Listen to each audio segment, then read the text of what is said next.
संत लूकस का सुसमाचार अध्याय 19। नाकेदार जकेयुस। ईसा यरीको में प्रवेश कर आगे बढ़ रहे थे।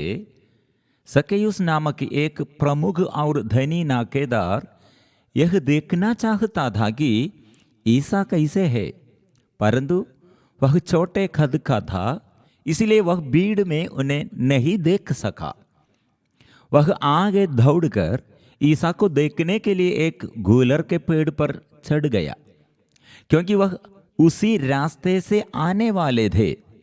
जब ईसा उस जगह पहुंचे तो उन्होंने आंखें ऊपर उठाकर जकेयुस से कहा, जकेयुस जल्दी नीचे आओ, क्योंकि आज मुझे तुम्हारे यहाँ ठहरना है। उसने तुरंत उतरकर आनंद के साथ अपने यह ईसा का स्वागत किया। इस पर सब लोग यह कहते हुए बुनबुनाते रहे, वे एक पापी के यहाँ ठहरने गए। जकेयुस ने दृढ़ता से प्रभु से कहा, प्रभु देखिए, मैं अपनी आधी संपत्ति गरीबों को दूंगा, और मैंने जिन लोगों के साथ किसी बात में बेईमानी की है उन्हें उसका 6 गुना लौटा दूंगा। ईसा ने उसे कहा, आज इस घर में मुक्ति का आगमन हुआ है, क्योंकि यह भी इब्राहिम का बेटा है। जो खो गया था, मानव पुत्र उसी को खोजने और बचाने आया है। अशरफियों का दृष्टांत। जब लोग ये बातें सुन रहे थे तो ईसा ने एक दृष्टांत भी सुनाया, क्योंकि ईसा को यरूशलेम के निकट पाकर वे यह समझ रहे थे कि ईश्वर का राज्य तुरंत प्रकट होने वाला है। उन्होंने कहा, एक कुलीन मनुष्य राजपद प्राप्त कर लौटने के विचार से दूर देश चला गया। उसने अपने 10 सेवकों को बुलाया और उन्हें एक एक अशरफी देकर कहा, मेरे लौटने तक व्यापार करो। उसके नगर निवासी उससे बाहर करते थे, और उन्होंने उसके पीछे एक प्रतिनिधि मंडल द्वारा कहला भेजा कि हम नहीं चाहते कि वह मनुष्य हम पर राज्य करे। वह राजपद पाक कर लौटा, और उसने जिन सेवकों को धन दिया था उन्हें बुला भेजा, और यह जानना चाहा कि प्रत्येक ने व्यापार से कितना कमाया है। पहले ने आकर कहा, स्वामी, आपकी एक अशरफी ने 10 अशरफियां कमाई है। स्वामी ने उसे कहा, शाबाश भले सेवक, तुम छोटी से छोटी बातों में ईमानदार निकले, इसलिए तुम्हें 10 नगरों पर अधिकार मिलेगा। दूसरे ने आकर कहा, स्वामी, आपकी एक अशरफी ने 5 अशरफियां कमाई है। और स्वामी ने उससे भी कहा, तुम्हें 5 नगरों पर अधिकार मिलेगा। अब तीसरे ने आकर कहा, स्वामी देखिए, यह है आपकी अशरफी, मैंने इसे एक अंगोछे में बांध रखा था। मैं आपसे डरता था, क्योंकि आप कठोर है। आपने जो जमा नहीं किया उसे आप निकालते हैं, और जो नहीं बोया उसे लुनते हैं। स्वामी ने उससे कहा, दुष्ट सेवक, मैं तेरे ही शब्दों से तेरा न्याय करूंगा। तू जानता था कि मैं कठोर हूं। मैंने जो जमा नहीं किया मैं उसे निकालता हूं, और जो नहीं बोया उसे लुनता हूं। तो तूने मेरा धन महाजन के यहाँ क्यों नहीं रख दिया? तब मैं लौटकर उसे सूद के साथ वसूल कर लेता। और स्वामी ने वहां उपस्थित लोगों से कहा, इससे वह अशरफी ले लो, और जिसके पास 10 अशरफियां हैं उसी को दे दो। उन्होंने उससे कहा, स्वामी, उसके पास तो 10 अशरफियां हैं।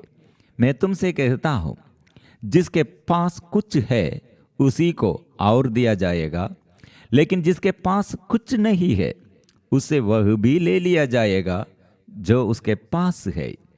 और मेरे बैरियों को, जो यह नहीं चाहते थे कि मैं उन पर राज्य करूं, इधर लाकर मेरे सामने मार डालो। इतना कहकर ईसा यरूशलेम की ओर आगे बढ़े। यरूशलेम में ईसा का प्रवेश। जब ईसा जैतून नामक पहाड़ के समीप बेतफगे और बेथानिया के निकट पहुंचे तो उन्होंने दो शिष्यों को यह कहते हुए भेजा, सामने के गांव जाओ, वहां पहुंच कर तुम एक बछड़ा बंधा हुआ पाओगे, जिस पर अब तक कोई नहीं सवार हुआ है। उसे खोलकर यहाँ ले आओ। यदि कोई तुमसे पूछे कि तुम उसे क्यों खोल रहे हो, तो उत्तर देना, प्रभु को इसकी जरूरत है। जो भेजे गए थे उन्होंने जाकर वैसा ही पाया जैसा ईसा ने कहा था। जब वे बछड़ा खोल रहे थे तो उसके मालिकों ने उनसे कहा, इस बछड़े को क्यों खोल रहे हो? उन्होंने उत्तर दिया, प्रभु को इसकी जरूरत है। वे बछड़ा ईसा के पास ले आए और उस बछड़े पर अपने कपड़े बिछाकर उन्होंने ईसा को उस पर चढ़ाया। जो जो ईसा आगे बढ़ते जा रहे थे, लोग रास्ते पर अपने कपड़े बिछाते जा रहे थे। जब वे जैतून पहाड़ की ढाल पर पहुंचे तो पूरा शिक्षित समुदाय आनंद विभोर होकर आंखों देख सब चमत्कारों के लिए ऊंचे सुर से इस प्रकार ईश्वर की स्तुति करने लगा, धन्य है वह राजा जो प्रभु के नाम पर आते हैं। स्वर्ग में शांति, सर्वोच्च स्वर्ग में महिमा। भीड़ में कुछ फरीसी थे। उन्होंने ईसा से कहा, गुरुवर, अपने शिष्यों को डांटिए। परंतु ईसा ने उत्तर दिया, मैं तुमसे कहता हूं, यदि वे चुप रहे तो पत्थर ही बोल उड़ेंगे। यरूशलेम पर विलाप। निकट पहुंचने पर ईसा ने शहर को देखा। वे उस पर रो पड़े और बोले, हाय, कितना अच्छा होता यदि तू भी इस शुभ दिन यह समझ पाता कि किन बातों में तेरी शांति है, परंतु अभी वे बातें तेरी आंखों से छिपी हुई है। तुझ पर वे दिन आएंगे जब तेरे शत्रु तेरे चारों ओर मोर्चा बांध कर तुझे घेर लेंगे, तुझ पर चारों ओर से दबाव डालेंगे, तुझे और तेरे अंदर रहने वाली तेरी प्रजा को मट्टियां मेट कर देंगे और तुझ में एक पत्थर पर दूसरा पत्थर पड़ा नहीं रहने देंगे, क्योंकि तूने अपने प्रभु के आगमन की शुभ घड़ी को नहीं पहचाना। मंदिर के बिक्री करने वालों का निष्कासन। ईसा मंदिर में प्रवेश कर बिक्री करने वालों को यह कहते हुए बाहर निकालने लगे, लिखा है, मेरा घर प्रार्थना का घर होगा, परंतु तुम लोगों ने उसे लुटेरों का अड्डा बनाया है। मंदिर में शिक्षा। वे प्रतिदिन मंदिर में शिक्षा देते थे। महायाजक, शास्त्री और जनता के नेता उनके सर्वनाश का उपाय ढूंढ रहे थे, परंतु उन्हें नहीं सूझ रहा था कि क्या करे, क्योंकि सारी जनता बड़ी रुचि से उनकी शिक्षा सुनती थी। संत लूकस का सुसमाचार अध्याय 20। अधिकार का प्रश्न। एक दिन ईसा मंदिर में जनता को शिक्षा दे रहे थे और सुसमाचार सुना रहे थे कि महायाजक, शास्त्री और नेता उनके पास आकर बोले, हमें बताइए कि आप किस अधिकार से यह सब कर रहे हैं?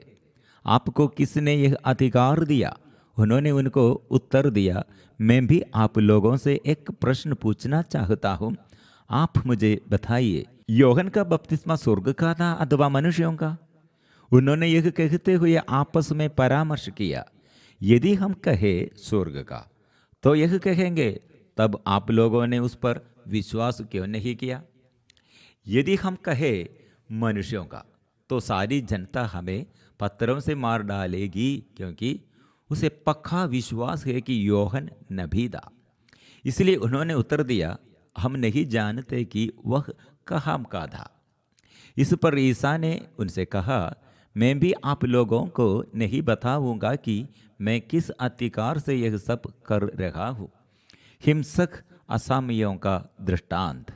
तब वे जनता को यह दृष्टांत सुनाने लगे, किसी मनुष्य ने दाख की बारी लगवाई और उसे असामियों को पट्टे पर देकर बहुत दिनों के लिए परदेश चला गया। समय आने पर उसने फसल का हिस्सा वसूल करने के लिए असामियों के पास एक नौकर को भेजा, किंतु असामियों ने उसे मारा पीटा और खाली हाथ लौटा दिया। उसने एक दूसरे नौकर को भेजा और उन्होंने उसे भी मारा पीटा, अपमानित किया और खाली हाथ लौटा दिया। उसने एक तीसरे नौकर को भेजा और उन्होंने उसे भी घायल कर दाकबारी के बाहर फेंक दिया। तब दाकबारी के स्वामी ने कहा, मैं क्या करूं? मैं अपने प्रिय पुत्र को भेजूंगा। संभव है वे उसका आदर करे, परंतु उसे देखकर आसामी यह कहते हुए आपस में परामर्श करते रहे, यह तो उत्तराधिकारी है, हम इसे मार डाले जिससे इसकी विरासत हमारी हो जाए। उन्होंने उसे दाकबारी के बाहर पटक दिया और मार डाला। अब दाकबारी का स्वामी क्या करेगा? वह आकर उन असामियों का सर्वनाश करेगा और अपनी दाकबारी दूसरों को सौंप देगा। उन्होंने यह सुनकर ईसा से कहा, ईश्वर करे कि ऐसा न हो। किंतु ईसा ने उन पर आंखें गड़ाकर कहा, धर्म ग्रंथ में इस कथन का क्या अर्थ है? कारीगरों ने जिस पत्थरों को बेकार समझकर निकाल दिया था, वही कोने का पत्थर बन गया है। जो उस पत्थर पर गिरेगा वह चूर चूर हो जाएगा, और जिस पर वह पत्थर गिरेगा उसको पीस डालेगा। शास्त्री और महायाजक उनको उसी समय पकड़ना चाहते थे, किंतु वे जनता से डरते थे। वे अच्छी तरह समझ गए थे कि ईसा ने यह दृष्टांत हमारे ही विषय में कहा। कैसर का कर। वे ईसा को फंसाने की ताक में रहते थे। उन्होंने उनके पास गुप्तचर भेजे, जिसे वे धर्मी होने का ढोंग रचकर ईसा को उनकी अपनी बात के फंदे में फंसाए और उन्हें राज्यपाल के कब्जे और अधिकार में दे सके। इन्होंने ईसा से पूछा, गुरुवर, हम यह जानते हैं कि आप सत्य बोलते और सत्य ही सिखलाते हैं। आप मुंह देखी बात नहीं करते, बल्कि सच्चाई से ईश्वर के मार्ग की शिक्षा देते हैं। कैसर को कर देना हमारे लिए उचित है या नहीं? ईसा ने उनकी धूर्तता भांप कर उनसे कहा, मुझे एक दीनार दिखलाओ, इस पर किसका चेहरा और किसका लेख है? उन्होंने उत्तर दिया, कैसर का। ईसा ने उनसे कहा, तो जो कैसर का है उसे कैसर को दो, और जो ईश्वर का है उसे ईश्वर को। वे उनके उत्तर पर अचंभे में पड़कर चुप हो गए और लोगों के सामने उनके शब्दों में कोई दोष नहीं निकाल सके। मृतकों का पुनरुत्थान। इसके बाद सदूकी उनके पास आए। उनकी धारण है कि मृतकों का पुनरुत्थान नहीं होता। उन्होंने ईसा के सामने यह प्रश्न रखा, गुरुवर, मूसा ने हमारे लिए यह नियम बनाया, यदि किसी का भाई अपनी पत्नी के रहते निसंतान मर जाए तो वह अपने भाई की विधवा को ब्याह कर अपने भाई के लिए संतान उत्पन्न करे। 7 भाई थे। पहले ने विवाह किया और वह निसंतान मर गया। दूसरा और तीसरा आदि 7 भाई विधवा को ब्याह कर निसंतान मर गए। अंत में वह स्त्री भी मर गई। अब पुनरुत्थान में वह किसकी पत्नी होगी? वह तो 7 की पत्नी रह चुकी है। ईसा ने उनसे कहा, इस लोगों में पुरुष विवाह करते हैं और स्त्रियां विवाह में दी जाती है, परंतु जो परलोक तथा मृतकों के पुनरुत्थान के योग्य पाए जाते हैं, उन लोगों में न तो पुरुष विवाह करते और न स्त्रियां विवाह में दी जाती है। वे फिर कभी नहीं मरते। वे तो स्वर्गदूतों के सदृश होते हैं और पुनरुत्थान की संतति होने के कारण वे ईश्वर की संतति बन जाते हैं। मृतकों का पुनरुत्थान होता है। मूसा ने भी झाड़ी की कथा में इसका संकेत किया है, जहाँ वह प्रभु को इब्राहिम का ईश्वर, इसहाक का ईश्वर और याकूब का ईश्वर कहते हैं। वह मृतकों का नहीं, जीवितों का ईश्वर है, क्योंकि उसके लिए सभी जीवित है। इस पर कुछ शास्त्रियों ने उनसे कहा, गुरुवर, आपने ठीक ही कहा। इसके बाद उन्हें ईसा से और कोई प्रश्न पूछने का साहस नहीं हुआ। मसीह दाऊद के पुत्र। ईसा ने उनसे कहा, मसीह दाऊद के पुत्र कैसे कहे जा सकते हैं? क्योंकि भजनों के ग्रंथ में दाऊद स्वयं कहते हैं, प्रभु ने मेरे प्रभु से कहा, तुम तब तक मेरे दाहिने बैठे रहो जब तक मैं तुम्हारे शत्रुओं को तुम्हारा पावदान न बना दूं। इस तरह दाऊद उन्हें प्रभु कहते हैं, तो वे उनके पुत्र कैसे हो सकते हैं? शास्त्रियों को धिक्कार। सारी जनता सुन रही थी जब उन्होंने अपने शिष्यों से कहा, शास्त्रियों से सावधान रहो। लंबे लबादे पहनकर टहलने जाना, बाजारों में प्रणाम प्रणाम सुनना, सभा गृहों में प्रथम आसनों पर और भोजों में प्रथम स्थानों पर विराजमान होना, यह सब उन्हें बहुत पसंद है। वे विधवाओं की संपत्ति छटकर जाते और दिखावे के लिए लंबी लंबी प्रार्थनाएं करते हैं। उन लोगों को बड़ी कठोर दंडा क्या मिलेगी।